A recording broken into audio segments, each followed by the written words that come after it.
welcome back to another episode of Line for Line podcast, bringing you Barely Watched podcast featuring Lester Wiltfong Jr. Lester, how are you feeling on this amazing Saturday?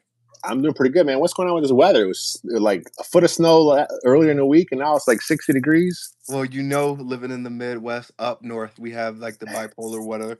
Well, you'll see all four seasons in one day. One Right? minute it's snowing, raining, hailing, then it's next to 60 degrees where you don't need a jacket or any of that Crazy. fun stuff. Crazy.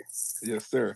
But yeah, so obviously our Bears. We just came off another win. Lester, does that win get negated because they came back and it was against the Giants? I talk to you about that a lot because like obviously all the haters and they say, "Oh, you guys beat the Giants, X, Y, Z. That doesn't count." What do you think, Lester? Yeah, I mean, you like we say, you play who's on your schedule. There's nothing you can do about it. Jackson Dart was balling. Jackson Dart got hurt. They Mm-hmm. brought in Russell Wilson, and they didn't have enough to get it done. But regardless, that game was close, and the Bears came back and they took care of business. Now, a lot of people have been saying, Lester, obviously it doesn't matter because we won a game. But if Jackson Dart would have stayed in that game, the Bears would have lost. What do you think, Lester? Do you think they would have still rallied from behind with Jackson Dart in there? I mean, I don't really care. Yeah. The Bears were missing what? The Bears are missing Jaylon Johnson. The Bears are missing Kylie Gordon. Hmm. The Bears are missing TJ Edwards. So it's Hmm. like, look, the Bears defense is depleted. They got injuries themselves. Injuries are a part of the National Football League. You either Hmm. overcome them or you don't. And if you don't, who Of course. cares? It is what Of it course. is. Lester, I need you to break this down in like layman's terms for all of these people who will say, "Oh, you guys haven't beat anyone. You beat the Giants. You beat XYZ." But at the end of the day, these are still professional teams. They're still pro teams. There's still adult men out there that we're playing against. And if you want to say it like that, they always say, "Oh, the Bears are a bad team. The Bears are horrible. This, that, and the third." So then, why does everything get negated if a horrible team beats another horrible team? Yeah, I mean, if the Bears were bad, then they would not be 6-3. Hmm. Okay, you can't be considered a good team until you beat bad teams. So if the Bears are beating bad teams, they're on their way to being pretty good. I mean, they're 6-3. They haven't beat a team with a winning record at this point. But I mean, look, would you rather them be losing? Like there are some fans that they'd rather them. They want blowouts. That's all they care about. They need style points. They have to have everything be perfect.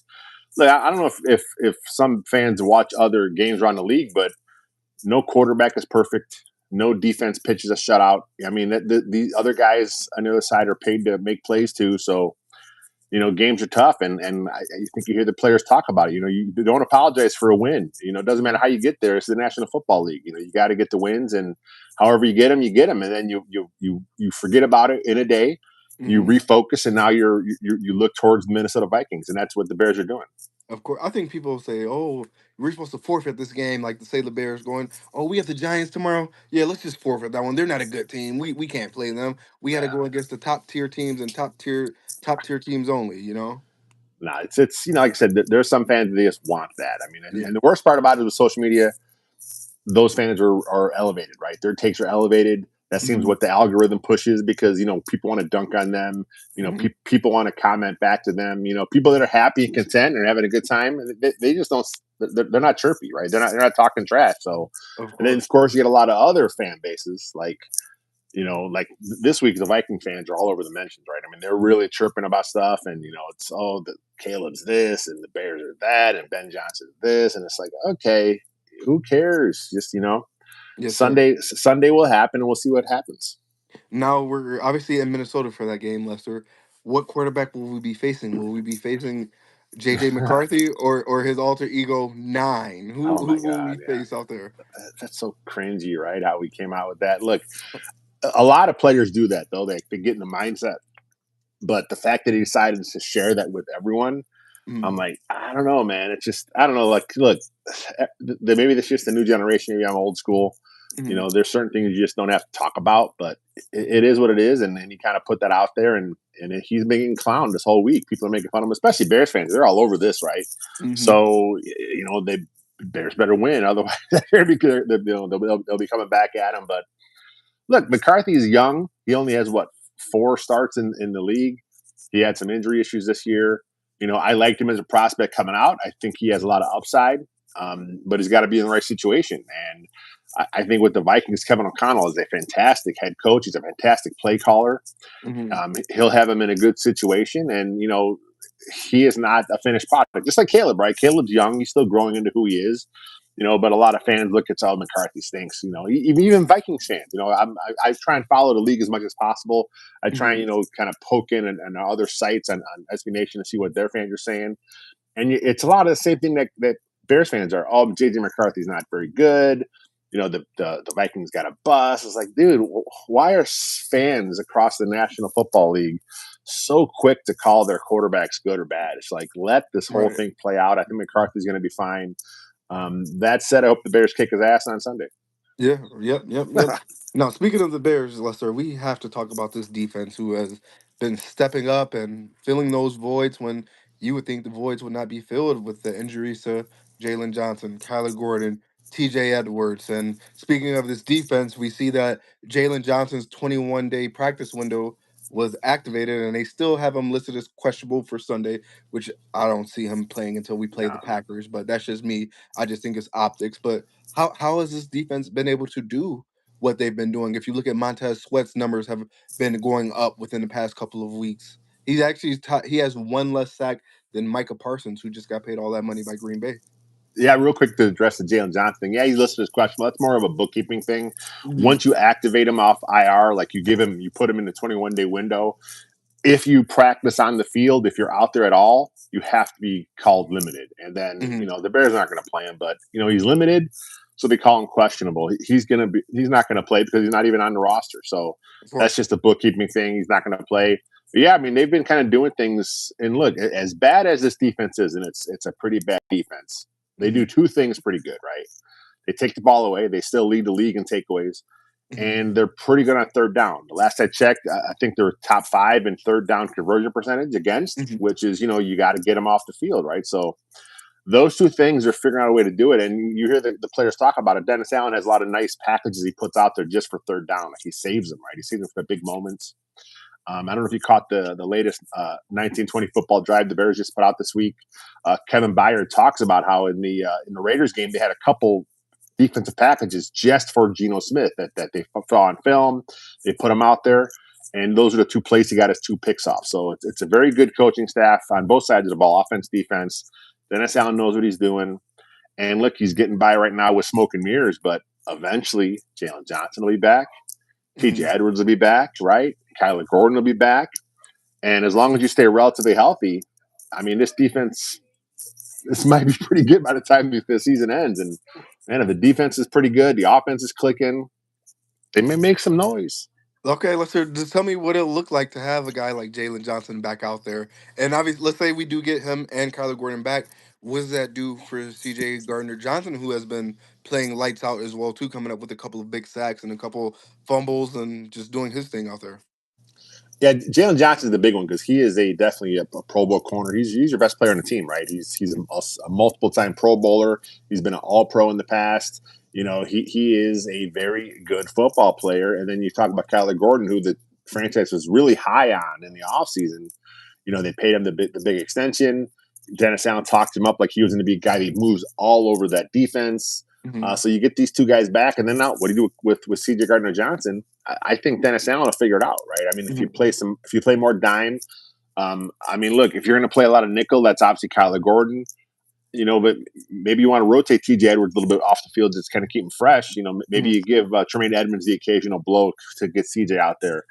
It's going to be matchup dependent Hmm. depending who they're playing. If they're playing a team that does a lot of 3 or 4 receiver sets, you may see more CJ. But look, as much as I like CJ Gardner Johnson, if everyone is healthy, he's probably back to the bench, unless they decide to put Kyler Gordon at outside corner and have CJ Gardner Johnson at nickel, which then will put Tyree Stevenson as a reserve, which we'll see what happens when it shakes out. It's a good problem to have, right? Too many Hmm. good players. So Yes, sir. I'm excited to see how they kind of get it figured out. Yes, sir. Now, if you had to say, Lester, what game would you see Jaylon Johnson making his debut? Well, his return. The way they've done the 21-day windows with Austin Booker and Amin Agbangbig, I can't say nobody's name, Hmm. but with those two guys, they took the 21-day window to the limit, right? So they're going to take Jaylon Johnson, same thing. They'll take the full 21 days. So I think that puts him coming back for the Packer game, doesn't it? Would that Mm-hmm. be 21? So yeah. So look, they would not have activated the window if they didn't think he was going to come back. So they must Mm-hmm. be pretty content that he'll be back. They'll give him the full, 3 weeks to get conditioning right because it was a groin surgery to make sure his body's right, make sure there's no setbacks, and if that's the case, they're going to go ahead and activate him for Green Bay. And I'm not sure if he'll start and play immediately. Mm-hmm. Maybe they may ease him into the lineup, but regardless, like I said, getting a Pro Bowl talent back there at corner is going to be a big time for this franchise. Now, how excited would you say you were seeing Jaylon Johnson back out there on the practice field? He was literally just doing stretching drills, and I'm sitting here hyped. Let's go! Let's go! I was just like, my guy's back out there because cornerback is something that we've needed, because like we've been getting torched and just abused in the secondary, and any help we can get, we need it. When the surgery first was announced, they said that it's possible he can be back at the end of the year. Hmm. A lot of people said, it's never going to happen. But, the type of surgery it wasn't like a major surgery where it was going to be like, out a long time. It was a minor procedure that he had to get done. And, as long as everything was fine. I mean, he was up walking around pretty much a couple days later. He was sharing stuff on his IG. So, Hmm. they had him out there right away. A little birdie told me a couple weeks ago that he will be back by December. So it looks like that he's ready to roll. Yes, sir. Yes, sir. Transitioning to the opposite side of the ball, Lester, we have to talk about this offensive line. Like, how much credit do you give Pace for constructing this offensive line the way he did? Like I I don't ever remember the Bears ever being top 10 in most major categories on offense. You're a little bit older than I. Do you remember that? Yeah, first time you dropped the pace instead of a pole. So kudos to Ryan A poll, yeah. Poles Oh here. my god. See, Yeah, excuse we me. all Excuse do me. it. We all get it. So yeah, Yeah. no, I mean it takes you back to the Olin Kreutz era. That's the last time the Bears had a really good O line. From tackle to tackle. That was a pretty good unit then. Mhm. Pretty good unit now.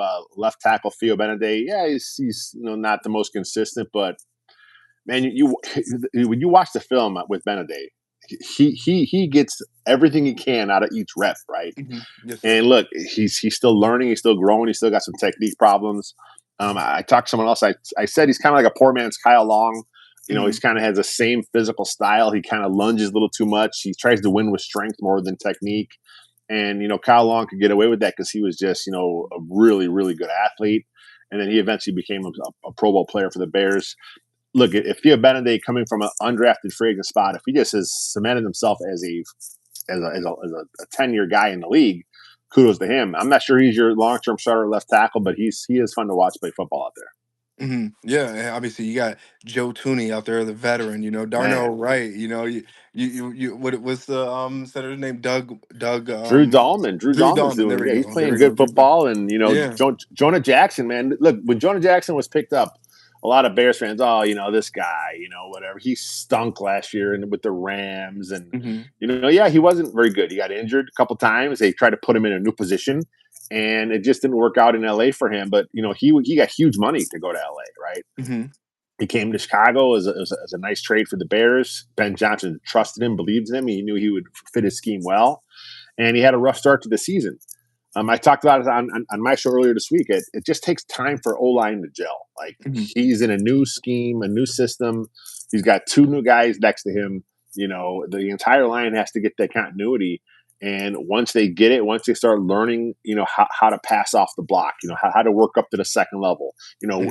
how to trust where my right tackle will be when I'm doing this particular stunt in front of me. It's a trust thing and it's a feel thing, and they're getting better each week. And yeah, it's a top 10 offensive line right now. And that's it doesn't happen very often in Chicago. Yes, sir. Just to make a little make believe what if situation, Lester. What would the Bears offense look like right now with Justin Fields under center as opposed to Caleb Williams? With everything they have now, just switching out the quarterbacks, Justin Fields in there, what would that offense look like right now? Yeah, look, I believe in Ben Johnson, right? So Ben Johnson, I think he'd figure out a way to make it work. I think you'd see him lean into Justin's athleticism. He'll lean Mhm. into Justin's running ability, and it's going to be similar to kind of what the Jets are trying to do with him. A lot of a run pass option and stuff, but it's just a matter of I'm glad they didn't take the Hall. Right, that was the Mhm. big, the big debate on social media. Oh, you gotta take the Hall, keep Justin. Look, I still root for Fields. Mhm. I liked him in Chicago. I think he's a good guy. I want to see him do well. It's just, he may have to make a transition, and at some point, he got paid, he got his money, so that's not really what's there anymore. But like a Taysom Hill role, maybe where you kind of just a weapon that comes in off the bench for a few plays. Maybe Mhm. you have a few red zone packages built in for you, because he's still electric with the ball. He still has a good arm as far as he can get it down there. Do some trick play stuff with him. But there's a place in the league obviously for him. But I think his starting days are coming to an end. Yes, sir. Yes, sir.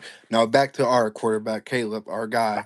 What more can he do to really silence the critics? Because he still faces critics no matter what he does. It's, oh well, he missed this player, he missed it. Yeah. Like, what more could he possibly do to like silence them? I don't think he ever will. He's that personality, right? No matter what he does, there's going to be some fans that just some fans, some critics. Look, I remember the Jay Cutler era. Fans were split on color, but social media wasn't as big. Obviously, there wasn't as much stuff out there as far as YouTube, and Hmm. obviously the stuff that the ESPN was big, but it wasn't like it is now. There's not like a hot take show every hour. But yeah, it's the same similar situation. No matter what Cutler would did, even when he had a good game, he would get criticized in the Yep. papers, on sports radio. And I think Caleb just kind of that guy. And it's weird because Jake Cutler was kind of an asshole, right? Like that was his Hmm. personality. Caleb's such a nice kid, right? He's such a nice guy. He does all this stuff with the Caleb Cares Foundation. The NFLPA just named him their I forget what they call it, but it's their ambassador of the week, something like that, where he does something great, where he was just named the NFL's Week 11 guy for bringing all those kids in and kind of putting them up for the game. Hmm. So he does a lot of stuff for charity. He's a good guy. It's just the situation he came into in the draft, and with a lot of Justin Fields fans. Of course, there's the nail painting, there's the crying on the sideline, the emotions, and that just some fans just it was too much for them, Hmm. and they can't get over it. So no matter what he does, you're still the same critics are still saying the same stuff. They're just twisting how they say it. Yes, sir. Yes, sir. Hello, Lane Womack. Hi. We had someone in the comments say my name and say hi, please. Hi, Lane Womack. How are you? But yeah, Lester, back to this offense though. What can they really do differently that you think that will be able to have them in the game from quarter one to quarter four, as opposed to having to come back in the fourth quarter, which is not always going to be able to happen. Yeah, they've been inconsistent. I mean, it's just kind of they got to work through some stuff as far as the nice thing is last week the penalties were cleaned up. They didn't have nearly as many penalties. It was the first game all year when they had fewer penalties than their opponents, so that's good to see that happen. Hmm. Just stay with it. I didn't think Ben Johnson's game plan was the best last week in the first half. I thought he kind of got away from the run a little bit too much. I thought he kind of tried to overthink what the Giants would do to him defensively, Hmm. and again, the nice thing about Ben Johnson is he talks about this stuff after the game. He'll say stuff like, "Yep, when I was in the red zone, I made this mistake on this call." Where I hate keep going back to Flus, but Flus would blame someone else. He would find someone else to blame these things on. Hmm. Where Ben Johnson, he's always taking the blame. He's like, "Yep, I got to be better in this situation. I didn't like the way I handled this timeout." So it's like it's good to hear him, and he talks about that, but just stay consistent and keep working. I think the run game will be key again this week. The Vikings are not a very good run defense. The Bears, of course, have been doing a really good job at the run. And the nice thing is it's completely different than where this team was week one. Week one against the Vikings, they had a different style, different mindset. Now since the bye happened, they've really leaned into this new identity. And look, if the Vikings have any problem stopping the run, I think the Bears are going to be able to pull this one out. So that was going to be my next question. See, I knew you were What going there. what type of game do you see happening in Minnesota tomorrow? And who do you think emerges victorious? I mean, obviously it's in the dome, so the weather will not be a factor. So you may see more passing. You may see more stuff like that as far as the special teams go. The Bears may trust Santos to kick a little more. They may trust the punter to punt a little more. So depending on see how the game script goes. But again, I'm going back to the running game. I'm going back to the offensive line. I'm going back to DeAndre Swift, who's averaging 6 yards a carry, which look, that type of figure hasn't been seen in Chicago since Gale Sayers. I'm Hmm. not saying he's Gale Sayers like. I'm just saying the way things are clicking right now. He's been a big part of this offense. Kyle Monangai had a huge chance when Swift was out, and then Swift comes back, and Monangai goes back to his role. So I think it's a good. Again, we talk about too many players is a good problem to have. Too many talented running backs is a good problem to have. Hit him in waves. If Swift needs a blow, you trust Monangai going out there. The O line has just been moving people. The Vikings are be missing Jonathan Grenard, who is one of their better pass rushers. So Hmm. look, everything's falling the Bears' way to kind of go in there and put it to them. And like I said, the way they've been playing, to me, they're the better team, and I think they should win this. Now, if they win that, Lester, will that now be 7-3, right? Seven You and three. you're technically in sixth place right now in the NFC. Playoffs getting more realistic, Lester, Yeah, or are they just trending upwards, which is what we wanted to see from the start? As long as we saw the progression and them advancing like the way we did, should we just be happy with that? Or is it safe to start hoping and thinking we're a playoff team? I forget which analytics site does it. It might have been one of the ESPN where they kind of put the playoff probability, right? So Hmm. with a win, the Bears playoff probability jumps over 50%. With a loss, it drops down like into the 20s. So big game. It's a big game for the Bears this week. Like you said, they are in sixth seed right now. Technically, they're tied with the Lions for first in the division. Hmm. The Lions, of course, hold the tiebreaker, but they're ahead of the Packers, they're ahead of the Vikings. A win against Minnesota on the road. Look, I know the Vikings are 4-5, but that's a good team. They had some injury issues themselves with the quarterback. Hmm. Carson Wentz tried to get him through some stuff, and he couldn't do it with some losses there. But that's a good, well coached team, a lot of talent. Brian Flores on defense is Flores crazy. is awesome on defense. So look, if you beat the Vikings on the road, now you're sending a message, right? You're sending a message to the NFC. You're sending a message to the NFL. Like, man, this is legit. And man, Hmm. if Caleb has a nice game too, at some point the haters are going to run out of things. I mean, they're already making things up as it is. Hmm. Like this whole time to throw thing, they keep harping on. It's like, what are we doing here? It doesn't matter because the coach doesn't care. He's keeping the play alive, and he's not taking sacks. Right. If his time to throw was with sacks, it matters. There's no sacks. He's not running himself into pressure. He's running away from pressure. He's keeping things alive. Then you hear the stuff. Oh, he can't win in the pocket. Really, look at his numbers in the pocket. They're fine. He is progressing like you want him to progress. So look, a win on the road in Minnesota, big time for this franchise. We just got groundbreaking news that Uh the oh. Bears put Jaylon Johnson as out. Yeah. We Yeah, we knew already that was knew coming. that. Like you just said, we just had to go through the motions as well too. But yeah, so I hope to see the Bears win, and I believe the Lions have the Eagles tomorrow. Is that Sunday correct? night football. That's a big game. Yeah. I think the Eagles are still the Eagles, right? Mhm. They're one of the best teams in the NFL. I mean, if the Eagles can't So handle business, or if the Eagles uh, handle business, that man, and we handle business. We would be over them, first or they would first still hold place. the. Yeah, Yeah, yeah, yeah. So I mean, the, like I said, this is like you said. When same when having too many players is a good thing. Just having these situations like that is a good thing too, where you're looking at the Bears as contenders, even though we just hope to see a couple of wins and to see Caleb Williams take that next step. Ben Johnson just come in and change that culture, that complete culture. And like I said, it's the little things like that, Lester, that makes a football team from good to great. You know, you have to start with the culture. If you don't have the winning atmosphere, you're not really going to be able to put it together out there on the field. And a lot of people, they don't want to give Caleb Williams the time, like you said. Like people are so rushed to say their quarterback is not good or anything like that. But you have to understand that the situation and the culture that they come into. Like Chicago has been a culture with had no quarterback, a losing culture, like really, if you want to say a poverty franchise, and for Caleb Williams to have to come in like that with no veteran in front of him, no competent offensive staff, no competent coach. What is this now? His third coach, second coach, however many offensive coordinators, you just can't just come in and super wear your way out of that, And like I said, it's just going to take time, and I starting to look like everything's paid off when it comes to being patient. exactly. Yeah, this it's like I said, no one winning season since Lovie Smith was fired. Right. That's Yeah. all this team has. So you talk about bad franchise, losing culture. That's exactly what it is. I mean, they had to do what they had to do to get to this point. So I guess that's, if anything, you look back and say, well, it's, at least it led to Ben Johnson, it led to Caleb Williams. They're 6-3. It's on the upswing. let's just keep it going. Yes, sir. Well, ladies and gentlemen, you've heard it here first. Lester said that the Bears should win tomorrow and go all the way to the NFC title game, Let's or go. we'll get there. We'll cross that bridge when we get to it. But yeah, so you should see a Bears win tomorrow. I've been your host with the most, Devon Booker. That was Lester Wiltfong Jr. Lester, we greatly appreciate you having some time for us, sir. Anytime, my friend. Alrighty then.